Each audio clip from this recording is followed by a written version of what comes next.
No matter what happens on the field, getting a good education makes you a winner. Lou Holtz. I came up with that. It took me a while to find this quote today. That's by a famous football coach. What does it really mean? Well, the reason I give it to you today is I'm re-releasing all of the special training, our three-part series on options made simple. Today is how options work. Then on Tuesday or Wednesday, I'll do it at the end of the day on Tuesday, I'll release the part 2 and then the all-important part 3 that pulls it all together.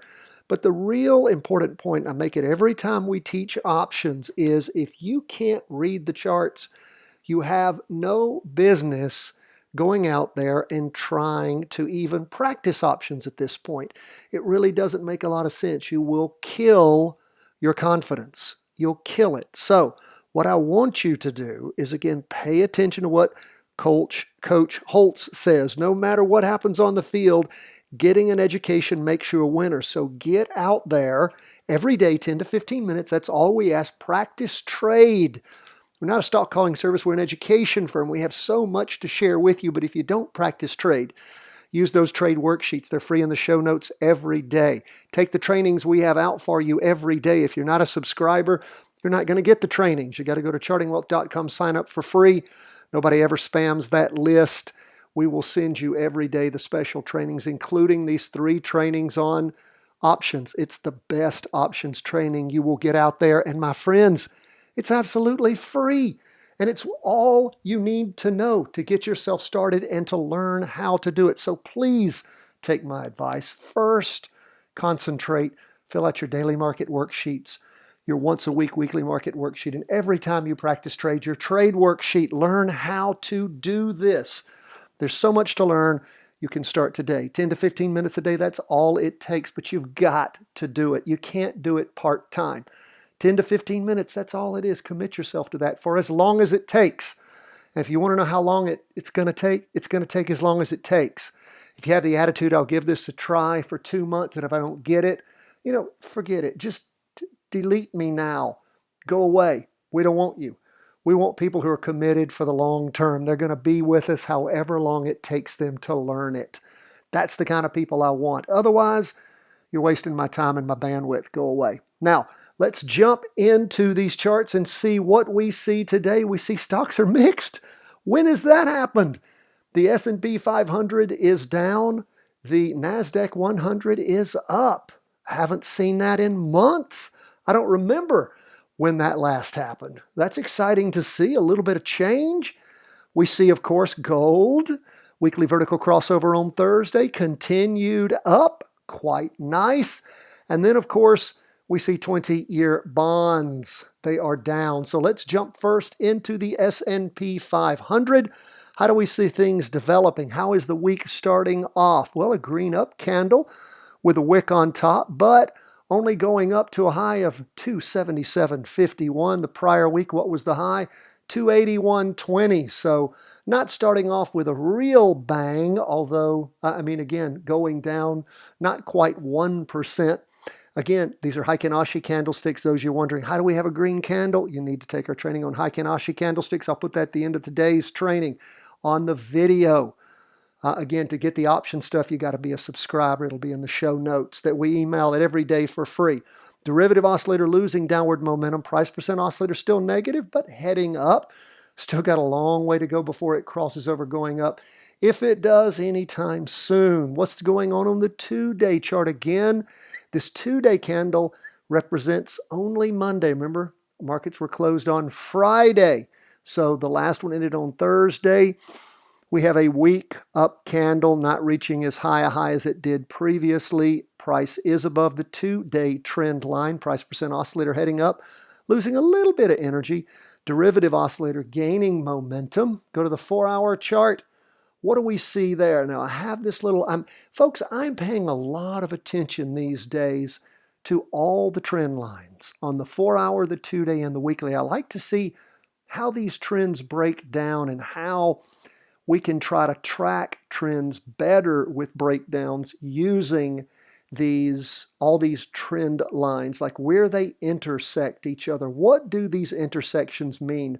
Those of you who are serious about this, would you please in your show notes start noting that, exploring it, studying it, asking important questions, and sharing those in the comments on our YouTube channel or with me directly, cw@chartingwealth.com. I'll talk more a little bit about that as we go along, but I'm very fascinated by these trend lines and what they can tell us earlier than we might otherwise suspect. So we see down movement in the morning, more down movement in the afternoon, not peaking as low. What would I say? Not peaking, not dropping as low in the afternoon. Price percent oscillators just perfectly flat. Derivative oscillator losing downward momentum. Now we don't have a crossover yet. We just see some weakness. Price is still above the 2-day. And of course, that weekly is still heading down. So the overall mood of the S&P 500, even with the up day, is down. I'm sorry, even with the down day is down. Even with the up 2-day chart is still down. And of course, that 4-hour chart hasn't crossed over yet either. So let's go to the Qs. It was up for the day, just over 1%, 1.08. It is, let's see if it's reaching a higher high on the weekly. Prior week, 203.22, 203.42. So yes, up a little higher. Price percent oscillator still negative, heading up. Derivative oscillator peaked back on the week ending the 27th of March and has been losing downward momentum since then. So again, we leave that still in a confirmed down move overall. 2-day chart heading up. Pretty much a straight line on the price percent oscillator, derivative oscillator, stair steps going up. And as we look, we see in the prior 2-day candle representing Wednesday and Thursday, 203.22 was the high, 203.42. So we do see the candles continuing to move up just a little bit. And again, prices above that 2-day trend line. Now, we'll explore where things went on the 4-hour chart. That 4-hour chart, remember, crossed over going back on the 6th, headed up then sideways and gaining a little bit and moving sort of sideways and up, particularly since, the afternoon of Wednesday the 8th. And we are, if we look at where we peaked on that last big up candle, 202.66, 203.42, so we are moving higher. Price is well above the 4-hour and, the 2-day and above, just above the 4-hour. So we'll continue to watch, see what's going to happen, how much longer this is going to move up, if it's going to be enough energy to pull that weekly chart up, or if everything's just going to sort of collapse. We'll see.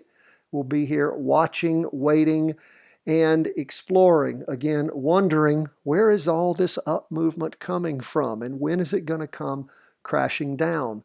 Again, we've given you that training in the past that you guys should be very, very familiar now with bull trap. If you're not familiar with the bull trap, then you don't listen very often. So let's move away from stocks. We will go to bonds. Bonds down for the day, 0.91%. The week starts off on bonds weekly. We see a red, pretty much a little bitty red spinning top. Price percent oscillator still positive, heading down a little bit. Derivative oscillator losing upward momentum. Hasn't gone negative yet, hasn't crossed over yet. Don't know if that'll occur this week. We'll wait and see. What do we see on the 2-day chart? It is trying to cross over. Now again, 2-day candle, this is just the first day of it. It will end on Tuesday.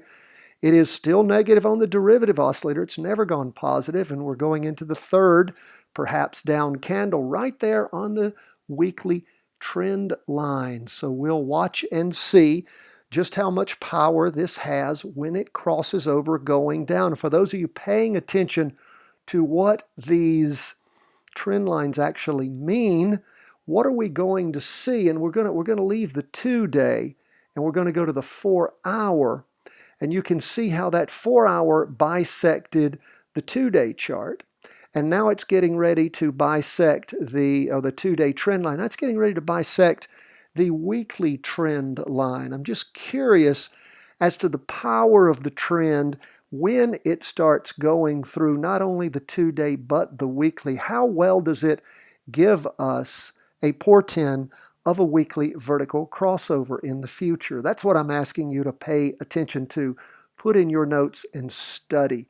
Let me know what you learned from that. Okay, because I think that's important. There's something in the back of my mind, friends, telling me how important that is. Those of you who've taken our training on complexity theory, you know what I'm talking about and why I'm paying close attention to that. Okay, we're going to leave bonds now, and we're going to lastly go to gold, where we had the weekly vertical crossover on Thursday.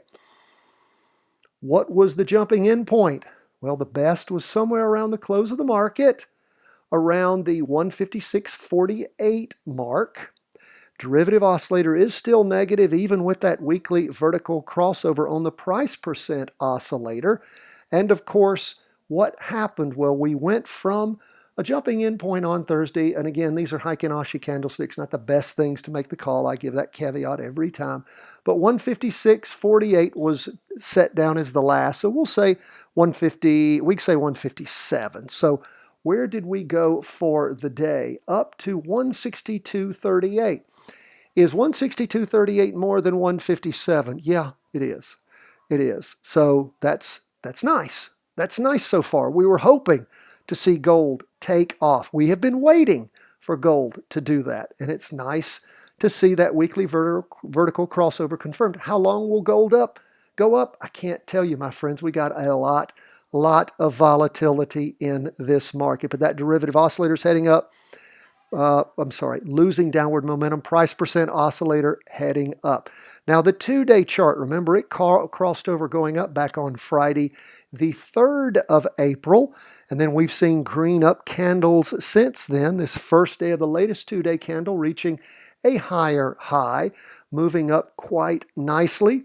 We go from the 2-day to the 4-hour. What do we see there? Well, again, moving up just like stair steps right up that 4-hour trend line.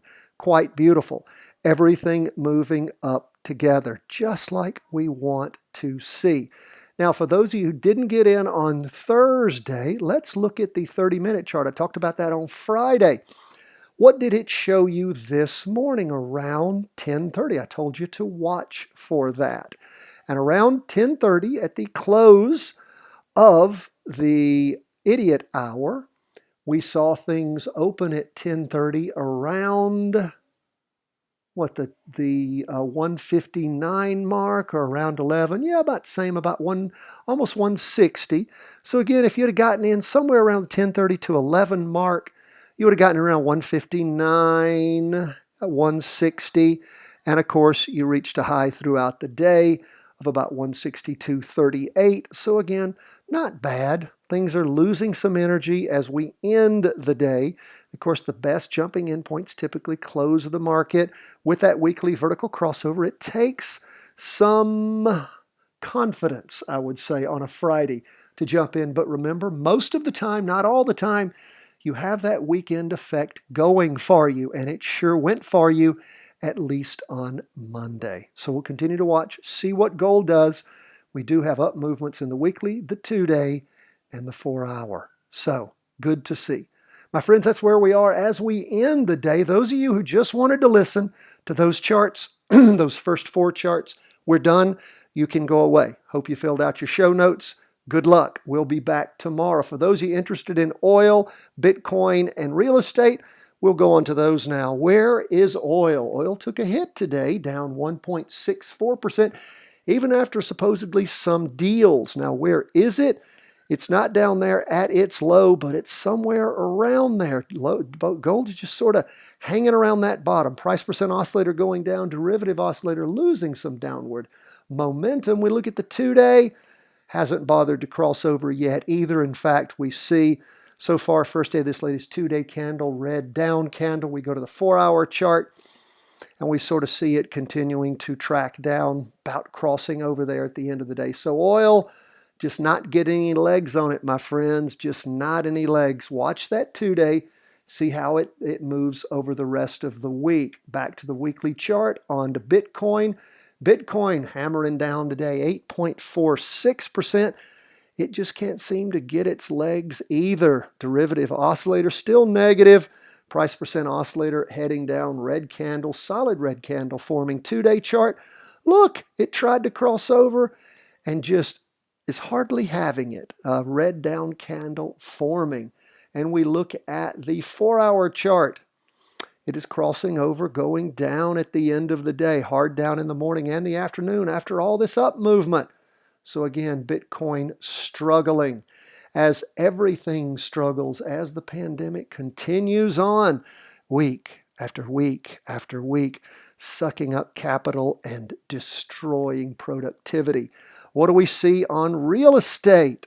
Real estate down starting the week off too after 2 weeks of, well, 1 week really of some up movement or some pretending to move up. Now, the candle for the week starting off, nice green up candle. We'll look at that flat price percent oscillator, derivative oscillator, still negative. Go to the 2-day. It did cross over, and it has not hit a higher high so far because, of course, it was down for the day. First day of the week, first day of the latest 2-day candle. Look at that 4-hour chart. We can see where it sort of peaked there on both Thursday morning, Thursday afternoon, and then down. So again, everything struggling. Oil, Bitcoin, and real estate down for the day on Monday, not starting the week off strong. But my friends, gold is, and the NASDAQ 100. So, but gold in particular with that weekly vertical crossover.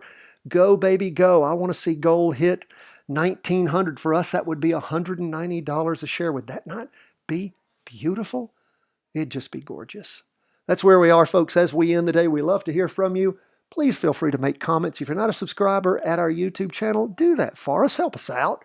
Would you just do that? We don't charge you any money for this, but you could sure help us out by being a subscriber. Click that in the bottom right-hand portion of your screen. And, of course, you can buy our book.